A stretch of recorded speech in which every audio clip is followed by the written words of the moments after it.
Australia ఇలా ఓవర్‌సీస్‌లో love చేసుకొని India ఎళ్లి పెళ్లి చేసుకోవటం. మా మమ్మీ ఎలా రియాక్ట్ అయిద్ది? మా పేరెంట్స్ ఏమంటారు? ఇండియా వెళ్తానా లేదా అని కన్ఫర్మ్‌గా తెలీదు. ఇంట్లో చెప్పకుండా సర్ప్రైజ్ ఇద్దాము అంటే ఇన్ని కాన్సిక్వెన్సెస్ ఉంటాయని అసలు ఎక్స్పెక్ట్ చేయలేదు.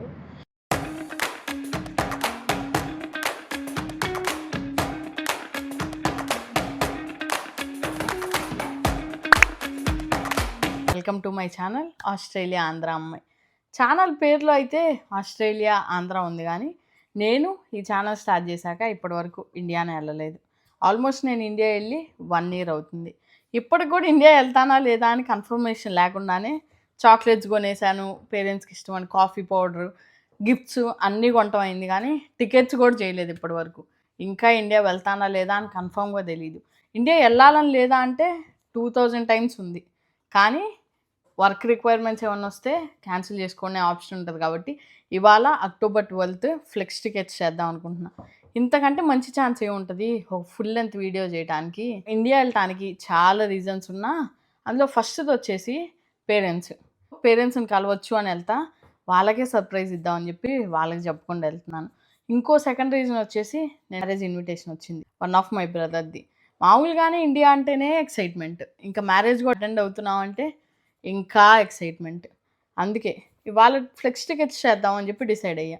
వెళ్తానో లేదో తెలియదు కదా. ఫ్లెక్స్ టికెట్స్ అనుకో మనం వెళ్ళాలనిపిస్తే వెళ్ళొచ్చు, వెళ్ళడానికి అవ్వట్లేదు అంటే క్యాన్సిల్ చేసే ఆప్షన్ ఉంటుంది కాబట్టి ఫ్లెక్స్ టికెట్స్ చేస్తున్నా. చూద్దాం అసలు ఇండియా ట్రిప్ ఎలా అయ్యిద్ది, పేరెంట్స్ ఎలా రియాక్ట్ అవుతారు, మ్యారేజ్ ఎలా జరగబోతుంది, ఇంకా ఎక్సైటింగ్ వ్లాగ్స్ చాలా రాబోతున్నాయి. ఇందులో మీకు ఇంకో సర్ప్రైజ్ ఏంటి అంటే ఇండియా వెళ్ళటం అంటే నేను ఒక్కదాన్ని వెళ్ళట్లేదు కదా. ఇండియా నాతో పాటు ఇంకొకరు కూడా ట్రావెల్ చేస్తున్నారు. ఇవాళ అవి కూడా టికెట్స్ బుక్ చేయబోతున్నాం. ఇద్దరికి కలిపే బుక్ చేస్తాం టికెట్స్. ఆ ఇంకొకళ్ళు ఎవరు ఏంటి మీకు ఈ సర్ప్రైజ్ అంతా ఎయిర్పోర్ట్లో చూపిస్తాను నాతో పాటు ఎవరు వస్తున్నారు అని. మీకు కూడా చాలా ఫన్ ఉంటుంది అని ప్రామిస్ చేస్తున్నాను. Stay tune. Hey, already 24th October. అసలు ఎంత ఫాస్ట్గా అయిపోయిద్దని అస్సలు ఎక్స్పెక్ట్ చేయలేదు. నేను అసలు వెళ్తానో వెళ్ళను అనుకున్నాను. బట్ 5 వీక్స్కి టికెట్స్ బుక్ చేసేసాను అండ్ ట్రిప్ ఈజ్ ఆన్. నేను చాలా ఎక్సైటింగ్ ఉన్నాను. ఈరోజు 24th అక్టోబర్ అండ్ ఈరోజే నా ఫ్లైట్. ఎక్సైటింగ్ కన్నా కొంచెం ఎక్కువ కంగారు పడుతున్నాను అనొచ్చు. ఎందుకు అంటే మా మమ్మీకి ఆల్రెడీ డౌట్ వచ్చేసింది నేను వస్తున్నానేమో అని చెప్పి. మమ్మీ అడుగుతూనే ఉంది నువ్వు వస్తున్నావా చెప్పు అని చెప్పి. నేను చెప్పాను నేను అస్సలు రావట్లేదు, నేను ఎలా వస్తాను అని.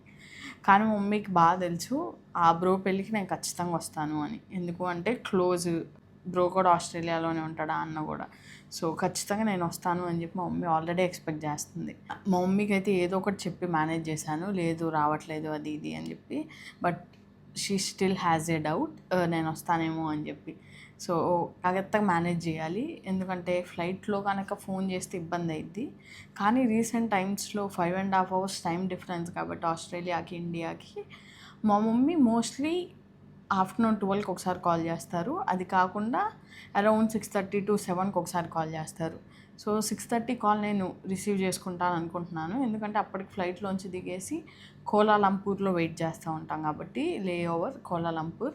సో హోప్ఫుల్లీ ఆవిడకి ఏ డౌట్ రాకుండా రేపు మార్నింగ్కి ఇంటికి వెళ్ళిపోవాలి అని చెప్పి ప్లాన్ కాబట్టి ఈరోజు నైట్కే దిగేస్తాను. 24th అక్టోబర్ నేను 2:30కి నా ఫ్లైట్. నైట్కే ఇండియా హైదరాబాద్ దిగేస్తాం, బట్ అక్కడ నుంచి మళ్ళీ నా ప్లేస్కి వెళ్ళాలి కాబట్టి మార్నింగ్ అయ్యిద్ది. సో రేపు మార్నింగ్ మళ్ళీ మా మమ్మీ లేచి ఫోన్ చేసేసరికి మా మమ్మీకి సర్ప్రైజ్ ఇద్దామని చెప్పి ప్లాన్. ప్యాకింగ్ అంతా ఫినిష్ చేసేసాను. ఇప్పుడు ఇక్కడ నుంచి అక్కడికి వెళ్ళి 2:30కి ఫ్లైట్ క్యాచ్ చేయాలి. మధ్యలో కొంచెం షాపింగ్ ఉంది, తెలుసు కదా last minute shoppings always. So కొంచెం షాపింగ్ ఉంది, అది కూడా ఫినిష్ చేసేసి వెళ్ళాలి. ఇక్కడ మీకు ఒక సర్ప్రైజ్ ఉంది తెలుసు కదా. నాతో పాటు ఇంకొకరు కూడా ట్రావెల్ చేస్తున్నారు. వాళ్ళు ఎవరు అనుకుంటున్నారో నాకు కమెంట్ చేయండి. అమ్మాయి అనుకుంటున్నావా అబ్బాయి అనుకుంటున్నారా అని చెప్పి. దారిలో బ్రేక్ఫాస్ట్ కోసం చిన్న బ్రేక్ వేసాము. ఎప్పుడు మెల్బోర్న్ వెళ్ళినా సరే ఇదే రూట్ అండ్ సేమ్ బేకరీ. ఇక్కడ ఫ్రెష్గా బేక్ చేస్తారు, సో చాలా బాగుంటాయి. All time favourite almond croissant and coffee తీసుకొని ఎయిర్పోర్ట్కి స్టార్ట్ అయిపోయాం. ఎయిర్పోర్ట్కి అనుకున్న టైం కన్నా ఇంకా ఎర్లీగానే రీచ్ అయిపోయాం. సో బ్యాగ్స్ అవన్నీ చెక్ ఇన్ వేసేసాము on time. Already check in చేయడం అయిపోయింది, లగేజ్ చేసేసాను. ఇంకా టైం ఉంది 2:30 కాబట్టి ఫ్లైట్ ఎనఫ్ టైం ఉంది. ఫస్ట్ ఫ్లైట్ దిగేసాము కోలాలంపూర్ ఎయిర్పోర్ట్. సెకండ్ ఫ్లైట్కి ఓన్లీ 1.5 hour గ్యాప్ ఉంది. సో ఇక్కడ కూడా చాలా రష్ అయింది. ఫస్ట్ ఫ్లైట్ కూడా చాలా రష్ అయింది. 3.5 hours ముందు స్టార్ట్ అయినా సరే అస్సలు టైం సరిపోలేదు డ్యూటీ ఫ్రీలో షాపింగ్ చేస్తుంటే. ఇక్కడ కూడా మళ్ళీ ట్రైన్ ఎక్కి మనం టెర్మినల్‌కి చేంజ్ అవ్వటానికి ట్రైన్ దగ్గర కూడా కొంచెం రష్ అయింది. కానీ ఫ్లైట్స్ అయితే ఆన్ టైమే బోర్డ్ అయిపోయినాయి మొత్తం.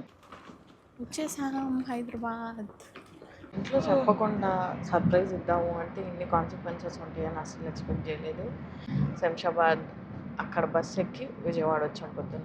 ఇప్పుడు మళ్ళీ ఇంట్లో చెప్పలేదు కాబట్టి మళ్ళీ ఇక్కడ నుంచి ఒక క్యాబ్ తీసుకొని ఇంటికి సర్ప్రైజ్ చేయాలి.